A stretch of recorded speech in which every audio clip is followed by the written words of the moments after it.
UDFിന്റെ ഭാഗത്തുനിന്ന് വലിയ പ്രതിഷേധമുണ്ടാകുന്നുണ്ട്. ഈ സംഭവം കുട്ടിയുടെ അനന്തുവിൻ്റെ 15 വയസ്സുകാരനായ 10ാം ക്ലാസ് വിദ്യാർത്ഥി അനന്തുവിൻ്റെ മരണത്തിനിടയാക്കിയത് അതൊരു അപകടക്കെണിയാണ്, വൈദ്യുതി കെണി തന്നെയായിരുന്നു. പക്ഷേ അതിലേക്ക് നയിച്ച സാഹചര്യം വന്യജീവി സംഘർഷങ്ങളിലെ പരിഹാരമില്ലാത്തതാണ്. നിലമ്പൂരിൽ എല്ലായിടത്തും നേരിടുന്ന പ്രശ്നം, നിലമ്പൂർ നഗരസഭ ഒഴികെ എല്ലായിടത്തും ഈ പ്രശ്നമുണ്ട് എന്നടക്കം ആരടൻ ഷൗക്കത്ത് അല്പം മുമ്പ് സൂചിപ്പിക്കുകയുണ്ടായിരുന്നു. അതേസമയം ഇടതു നേതാക്കൾ LDF സ്ഥാനാർത്ഥി അടക്കം ഈ സംഭവത്തിൽ KSEBിയുടെ ഭാഗത്തു നിന്ന് കൃത്യമായ അന്വേഷണം ഉണ്ടാകണം. ആരാണ്, എങ്ങനെയാണ് ഈ അനധികൃതമായി അവിടെ ഈ വൈദ്യുതി ലൈൻ വലിച്ചത് എന്നറിയണം. കൃത്യമായി അത്രയും അപകടമുണ്ടാകുന്ന നിലയിൽ തോടിന് കുറുകെ, തോടിൻ്റെ ജലപ്രവാഹത്തിന് തൊട്ട് മുകളിലായി തന്നെ, അതും തോടിന് വശങ്ങളിലേക്ക് കുറ്റിയടിച്ചൊക്കെ ആ ഇലക്ട്രിക് ലൈൻ വലിച്ചതായി നമുക്ക് ആ ദൃശ്യങ്ങളിൽ നിന്ന് വ്യക്തമാണ്. ആ പ്രദേശത്തുള്ള ആളുകളും അതുതന്നെ വ്യക്തമാക്കുന്നത്. ദിലീപ് കുമാർ തുടരുന്നുണ്ട്. ദിലീപ്, ഇപ്പോൾ ആ സീൻ ഏരിയ പോലീസ് സീൽ ചെയ്തിട്ടുണ്ട് എന്നാണ് മനസ്സിലാക്കുന്നത്. ഈ ഘട്ടത്തിൽ പ്രാഥമികമായ എന്തെങ്കിലും പരിശോധനകളിലേക്ക് ഇത് ആര് സ്ഥാപിച്ചു എന്ന് അറിയുന്നതിലേക്കൊക്കെ അന്വേഷണം നടക്കുന്നുണ്ടോ? ഈ തൊട്ടടുത്ത് അങ്ങനെ വീടുകളൊക്കെ ഉള്ള പ്രദേശമാണോ? ഗൂഗിൾ അത്തരമൊരു അന്വേഷണത്തിലേക്ക് കടന്നിട്ടില്ല. ഏതായാലും ഇതിന് സമീപമൊന്നും അങ്ങനെ വീടുകളില്ല. കാരണം ഇതിന്റെ ഒരു ഭാഗത്ത് വനപ്രദേശമാണ്, മറുവശത്ത് സ്വകാര്യ വ്യക്തികളുടെ ഭൂമിയാണ്. അതിനിടയിലൂടെയാണ് ചെറിയൊരു തോട്, വളരെ ചെറിയ ഒരു തോടാണ് ആ തോട് ഒഴുകുന്നത്. ഇതിൽ ഇപ്പോൾ ജലനിരപ്പ് വളരെ കുറവാണ്. കുട്ടികൾ ഇതിന് ഏതാണ്ട് ഒരു 200 മീറ്റർ അപ്പുറത്തു നിന്നാണ്. അവരെ ഇപ്പോൾ അറിയാൻ കഴിയുന്നത് ഏതാണ്ട് 4-5 പേരടങ്ങുന്ന സംഘമാണ് മീൻ പിടിച്ച്, ചെറിയൊരു വല അവരുടെ കയ്യിലുണ്ടായിരുന്നു. അങ്ങനെ മീൻ പിടിച്ച് ഇങ്ങോട്ടേക്ക് വന്നത്. അവരുടെ കയ്യിൽ ചെറിയ ഈ മരങ്ങളൊക്കെ, അതിൻ്റെ കഷ്ണങ്ങൾ, മരങ്ങളുടെ ഈ ചില്ലകളൊക്കെ വെട്ടിമാറ്റുന്നതിനുള്ള, അത് കോതിക്കളയുന്നതിനുള്ള ചെറിയൊരു ആയുധം അവരുടെ കയ്യിലുണ്ടായിരുന്നു. ഒരു കത്തി പോലെ ആയുധമുണ്ടായിരുന്നു. അത് മാത്രമാണ് അവരുടെ കയ്യിലുണ്ടായിരുന്നത്. അങ്ങനെ വല വീശി അവർ ഇങ്ങനെ വരികയായിരുന്നു. വന്നപ്പോഴാണ് ഈ കെണിയിൽ അവർ കുടുങ്ങിയത്. അതായത് അത് സാധാരണഗതിയിൽ ഇവിടെ കർഷകർ സ്ഥാപിക്കാറുള്ള വന്യമൃഗങ്ങളിൽ നിന്ന് സംരക്ഷണത്തിനായുള്ള ഫെൻസിങ് ആയിരുന്നില്ല, വൈദ്യുതി വേലി ആയിരുന്നില്ല. പകരം ഇതൊരു കെണിയാണ്. ഇത് മൃഗങ്ങളെ പിടികൂടുന്നതിന് വെച്ചിട്ടുള്ള കെണിയാണ്, അല്ലെങ്കിൽ അവർക്ക് മറ്റെന്തെങ്കിലും ലക്ഷ്യമുണ്ടാകാം. ആ നിലയിലുള്ള ഒരു കെണിയാണ്. ഇന്ന് രാവിലെ വരെ ഈ കെണി ഇവിടെ ഉണ്ടായിരുന്നില്ല എന്നാണ് നാട്ടുകാർ പറയുന്നത്. അതായത് തോടിന് കുറുകെ ഒരു കമ്പി, അത് ജലനിരപ്പിന് കുറച്ച് മുകളിലായി കെട്ടുക, അതുപോലെ അത് ഈ ഇതിലൂടെ, ഈ വെള്ളത്തിലൂടെ ഈ നിലയിൽ കമ്പി അത് പോകുന്നുണ്ട്. അതറിയാതെയാണ്, ഈ വെള്ളത്തിലൂടെ ഇങ്ങനെ ഒരു കമ്പി പോകുന്നുണ്ടെന്ന് അറിയാതെയാണ് ഈ സംഘം എത്തിയത് തന്നെ ഏതാണ്ട് രാത്രി 8-8:30 ഇവർ 7 മണിവരെ വീടിന് സമീപമുള്ള ഗ്രൗണ്ടിൽ ഫുട്ബോൾ കളിച്ചുകൊണ്ടിരുന്നതാണ്. അങ്ങനെ അവരിങ്ങോട്ട് വരുമ്പോൾ ഈ നിലയിൽ ഈ കമ്പിയിൽ തട്ടുന്നു. കമ്പിയിൽ തട്ടി അനന്തു എന്ന കുട്ടി, വെള്ളത്തിൽ കിടന്ന കമ്പി അവിടെ കിടക്കുന്നതെന്ന് അറിയാതെയാണ് ഈ അനന്തു അവിടെ എത്തുന്നതും അതിൽ തട്ടി ഷോക്കേറ്റ് വീഴുന്നതും. അങ്ങനെ വെള്ളത്തിൽ ഈ ഷോക്കേറ്റ് വീണ അനന്തുവിനെ രക്ഷിക്കുന്നതിന് 2 പേർ അങ്ങോട്ടേക്ക് എത്തുന്നു. അത് വളരെ ദൂരെയൊന്നുമല്ല, തൊട്ടടുത്ത് തന്നെ. അത് രക്ഷിക്കാനുള്ള ശ്രമം നടത്തുന്നു.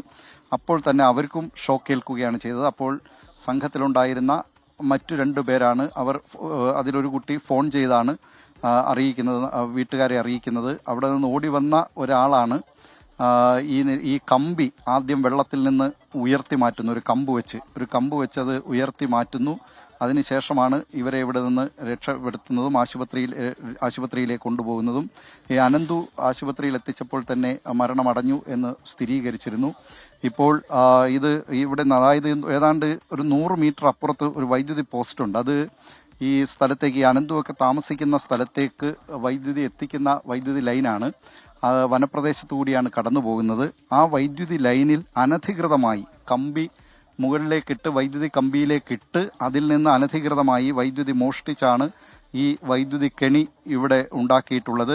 അതിന് പിന്നിൽ ആരാണ് എന്നത് വ്യക്തമായിട്ടില്ല. ആരായാലും ഇത് സംബന്ധിച്ചുള്ള അന്വേഷണത്തിൽ ഇത് വ്യക്തമാകും എന്നാണ് കരുതുന്നത്. വന്യമൃഗശല്യം ഉള്ള ഒരു പ്രദേശമാണിത്. അതുകൊണ്ട് തന്നെ ആ നിലയിൽ അന്വേഷണമൊക്കെ നടത്തിയിരുന്നതാണ്. ആ നിലയിലുള്ള ജനങ്ങൾ കുറച്ച് ജാഗ്രതയിലൊക്കെ ആയിരുന്നു. അതിനിടെയാണ് ഇപ്പോൾ ഈ ദാരുണമായ സംഭവം ഉണ്ടായിരിക്കുന്നത്. ഗോകുൽ. ദിലീപ്, തീർച്ചയായും അങ്ങേയറ്റ അപകടം പിടിച്ചത് ഈ വൈദ്യുതി കണികൾ, ഈ വനാതിർത്തിയോട് ചേർന്ന പ്രദേശങ്ങളിലൊക്കെ ആളുകൾ ഇത്തരത്തിൽ വൈദ്യുതി മോഷ്ടിച്ച് കെണികളൊക്കെ വെക്കാറുണ്ട് എന്നത് പലയിടത്തും നടക്കുന്ന കാര്യമാണ്. അവർക്ക് വേറെ മാർഗമൊന്നുമില്ലാതെ. പക്ഷേ അതിനൊക്കെ അപ്പുറത്തേക്ക് കുറേ സംശയങ്ങൾ ഉയർത്തുന്ന, ദുരൂഹത ഉണർത്തുന്നത് ഈ വെള്ളത്തിൽ ഈ ജലപ്പരപ്പിനോട് ചേർന്ന് തന്നെ ഈ വൈദ്യുതി ലൈൻ ഇട്ടു, അല്ലെങ്കിൽ അതങ്ങനെ വലിച്ചിരുന്നു എന്നത് കുറെ കൂടി സംശയം ഉണ്ടാക്കുന്നല്ലോ.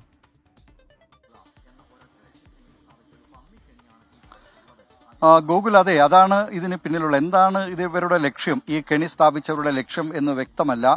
ഒരുപക്ഷെ നാട്ടുകാർ തന്നെ പറയുന്നത് ഇത് പന്നിയെ പിടികൂടാൻ വെച്ചിട്ടുള്ള കെണിയാകാം. ഏതായാലും ഇത് വിളകൾ സംരക്ഷിക്കാനല്ല. കാരണം ഇതിന് തൊട്ടപ്പുറത്തുള്ള ഭൂമി, ആ സ്വകാര്യ ഭൂമിയിൽ അത്തരത്തിൽ ഈ പന്നി ആക്രമിക്കുന്ന തരത്തിലുള്ള വിളകളില്ല എന്നാണ് പറയുന്നത്. കൂടുതലും അടയ്ക്ക കൃഷിയാണ് അവിടെയുള്ളത്, അടയ്ക്ക മരങ്ങളാണ് അവിടെയുള്ളത്. അതുകൊണ്ട് ആ നിലയിലുള്ള വലിയ തെങ്ങുകളും അടയ്ക്ക മരങ്ങളുമാണ് അവിടെ ഉള്ളത് എന്നുള്ളത് കൊണ്ട് തന്നെ ഈ പന്നിയുടെ ആക്രമണത്തിൽ നിന്ന് രക്ഷ നേടുന്നതിനല്ല ഈ തരത്തിലുള്ള കെണി സ്ഥാപിച്ചിട്ടുള്ളത് എന്നാണ് അവർ പറയുന്നത്. പിന്നെ എന്താണ് ഇതിന്റെ പിന്നിലുള്ളവരുടെ ലക്ഷ്യം? അതായത് ഇതുവരെ ഇല്ലാതിരുന്ന ഒരു കമ്പി, ഈ സംഘം പോലും അറിഞ്ഞിരുന്നില്ല, ഈ കുട്ടികളടങ്ങിയ സംഘം പോലും അറിഞ്ഞിരുന്നില്ല ഇങ്ങനെ ഒരു കെണി ഇവിടെ ഉണ്ട് എന്ന കാര്യം. അവർക്ക് ഇവിടെ വളരെ പരിചിതമായ സ്ഥലമാണ്, അവർ പോലും അറിഞ്ഞിരുന്നില്ല. ഇന്ന് രാവിലെയും ഇങ്ങനെ ഒരു വൈദ്യുതി കെണി ഇവിടെ ഉണ്ടായിരുന്നില്ല എന്നാണ് നാട്ടുകാർ പറയുന്നത്. ഇതിന് ഇങ്ങനെ ഒരു വൈദ്യുതി ലൈനിൽ നിന്ന്, പോസ്റ്റിൽ നിന്ന് വൈദ്യുതി കമ്പി, ഈ വൈദ്യുതി ലൈനിൽ നിന്ന് തന്നെ നേരിട്ട് വൈദ്യുതി എടുത്ത് ഇത്തരത്തിലൊരു കെണി ഉണ്ടാക്കുക. 100 മീറ്റർ അപ്പുറത്തുള്ള പോസ്റ്റിൽ നിന്നാണ് ഈ വൈദ്യുതി മോഷ്ടിച്ചിരിക്കുന്നത്. അത് ഈ കെണിയിലേക്ക് ഇങ്ങനെ ഇത്തരത്തിലൊരു കെണി സ്ഥാപിക്കുക, അത് ആരാണ്, അതിന് പിന്നിൽ പ്രവർത്തിച്ചവർ ആരാണ്, അവരുടെ ലക്ഷ്യം എന്താണ് എന്നതൊക്കെ ഇനി അറിയാനിരിക്കുന്നതേ ഉള്ളൂ. നിലവിലേതായാലും ഒരു കാര്യം ഉറപ്പിച്ചു പറയാം, ഇത് വന്യമൃഗങ്ങളിൽ നിന്ന് അവരുടെ കാർഷിക വിളകൾ സംരക്ഷിക്കുന്നതിനുള്ള ഫെൻസിംഗ് ആയിരുന്നില്ല, വൈദ്യുതി വേലി ആയിരുന്നില്ല എന്ന് ഒറ്റ നോട്ടത്തിൽ നമുക്ക് ബോധ്യമാവുന്ന കാര്യമാണ്. ഗോകുൽ, തീർച്ചയായും അത് ഒരു വൈദ്യുതി വേലി അല്ലെങ്കിൽ മൃഗങ്ങളെ പ്രതിരോധിക്കാനുള്ള ഒരു വേലി എന്നതല്ല, അതിനപ്പുറത്ത് കുറേ ദുരൂഹത ഉണ്ടാക്കുന്ന തരത്തിലാണ് ആ കെണി അവിടെ വെച്ചിരുന്നത്. അത് അനധികൃതമായി സ്ഥാപിച്ചതാണെന്ന് ആദ്യമേ തന്നെ വ്യക്തമായിരുന്നു. അതിനപ്പുറത്തേക്ക് അത് വേലിയല്ല, അതൊരു കെണി തന്നെയായിരുന്നു എന്നാണ് ഇപ്പോൾ ദിലീപ് കുമാറും സുഹേലും ഒക്കെ ആ സ്ഥലത്ത് നിന്ന് ആ അപകടം നടന്ന ഈ 15-കാരനായ അനന്തുവിൻ്റെ മരണത്തിനിടയാക്കിയ സംഭവം, വൈദ്യുതി പ്രവാഹമുണ്ടായ സ്ഥലത്ത് നിന്ന് തന്നെയാണ് അവർ വിവരങ്ങൾ നൽകിയത്. ഏതായാലും ദാരുണമായ മരണമാണ്. ആ കുട്ടികൾ ആ പ്രദേശത്ത് തന്നെ ഉള്ളവരാണ്, അവർക്ക് പോലും പക്ഷേ ഇങ്ങനെയൊരു കെണി അവിടെ ഉള്ളത് അറിയില്ലായിരുന്നു. ആ പ്രദേശവാസികളെല്ലാം അതിൽ വലിയ അവിശ്വസനീയത പ്രകടിപ്പിക്കുകയാണ്. ഇന്ന് പകലൊന്നും അങ്ങനെ ഒരു കെണി അവിടെ കണ്ടതല്ല, പിന്നീട് അതിന് വൈകുന്നേരം സ്ഥാപിച്ചതാവാം എന്ന സംശയമാണ് ഉയർത്തുന്നത്. ഏതായാലും നിലമ്പൂരിലെ ആശുപത്രിയിൽ നിന്നുള്ള ദൃശ്യങ്ങളും ഒപ്പം ഈ അപകടം നടന്ന സ്ഥലത്തു നിന്നുള്ള ദൃശ്യങ്ങളുമാണ് പ്രേക്ഷകർ കാണുന്നത്.